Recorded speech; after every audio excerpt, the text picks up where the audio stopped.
Hello students, let's read the question. So the question is a table of modifications of the parts of plants and their example is given below. Select the correct option with respect to A, B and C given in table. यहाँ पे एक table में दिया हुआ है, यहाँ पे modification of parts of plant दिया है और उनके एग्जाम्पल दिए हुए हैं. हमें बताना है कि जो ए बी एंड सी जो होगा ये क्या होगा और कौन सा ऑप्शन में करेक्ट दिया है. तो अगर हम देखें सबसे पहले थॉर्न, बोगेनविलिया का थॉर्न जो होता है, तो उसमें अगर हम देखें तो यहाँ पे जो axillary bud, mainly axillary bud से यहाँ पे जो मॉडिफाइड ऐसे जो ये क्या है मॉडिफाइड स्टेम होता है. थॉर्न जो है वो क्या है, ये क्या है थॉर्न है, और थॉर्न जो है वो क्या होता है मॉडिफाइड स्टेम होता है जो कि किसमें प्रेजेंट है, बोगेनविलिया हुआ, इसके अलावा जो सिट्रस हुआ उनमें. तो अगर हम देखिए इसका पर्पस क्या है, ये प्रोटेक्शन प्रोवाइड कर रहा है फ्रॉम द ब्राउजिंग एनिमल्स. तो ये मॉडिफिकेशन ऑफ क्या है, स्टेम.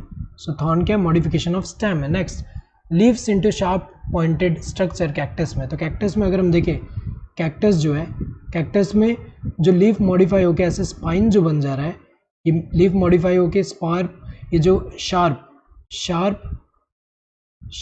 स्ट्रक्चर जो फॉर्म करे ऐसा, ये जो है ये क्या है, इसको हम स्पाइन्स बोलेंगे, स्पाइन्स बोल रहे हैं. और जो स्पाइन है ये होगा क्या, इट इज मॉडिफाइड लीफ है, ये मॉडिफाइड लीफ है. तो अगर हम देखें यहाँ पे तो ये क्या होगा, स्पाइन स्ट्रक्चर. कौन सा, स्पाइन, जो कि मॉडिफिकेशन अगर हम देखें leaves modified into sharp pointed structure cactus में, तो ये क्या है, स्पाइन, मॉडिफाइड लीफ. तो ये स्पाइन है. ट्यूबर स्टेम की अगर हम बात करें तो ट्यूबर क्या होता है, tuber is underground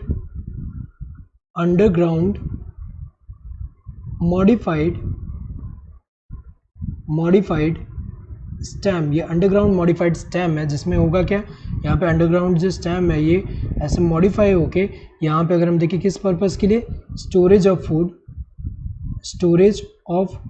food purpose के लिए ऐसे स्वॉलन ऐसा मॉडिफाइड हो जाता है, तो इसमें फूड स्टोर होता है. तो ये अगर हम देखें एग्जांपल, तो एग्जांपल जैसे पोटैटो में होता है, पोटैटो. तो पोटैटो की अगर हम बात करें तो पोटैटो में क्या होता है, यहाँ पे अगर हम देखें एक्सिलरी बर्ड्स जो ऐसे प्रेजेंट है और that is covered by scaly leaves. And ये जो डिप्रेशन जो ऐसे दिखेगा, ये अगर हम देखें ये जो आई लाइक अपीयरेंस जो होगा यहाँ पे, तो ये जो है ये अगर हम देखें तो ये पूरा स्ट्रक्चर जो है क्या है, ट्यूबर है. तो ट्यूबर का एग्जाम्पल अगर हम देखें पोटैटो. तो अगर हम देखें यहाँ पे ए का क्या होना चाहिए, स्टेम. ए का स्टेम अगर हम देखें यहाँ पे रूट दिया है तो गलत होगा, यहाँ लीफ दिया है गलत है. सो ए का क्या होना चाहिए, स्टेम होना चाहिए. देन बी का क्या होना चाहिए, स्पाइन्स यहाँ दिया है, यहाँ पे नहीं, तो ये वाले में टेंटिल दिया गलत है. सो एंड सी क्या है, सी अगर हम देखें एक ही बचा तो ये सही है, तो सी में क्या होगा, potato. So correct answer would be the second one. Hope you understood the question. Thank you and all the best.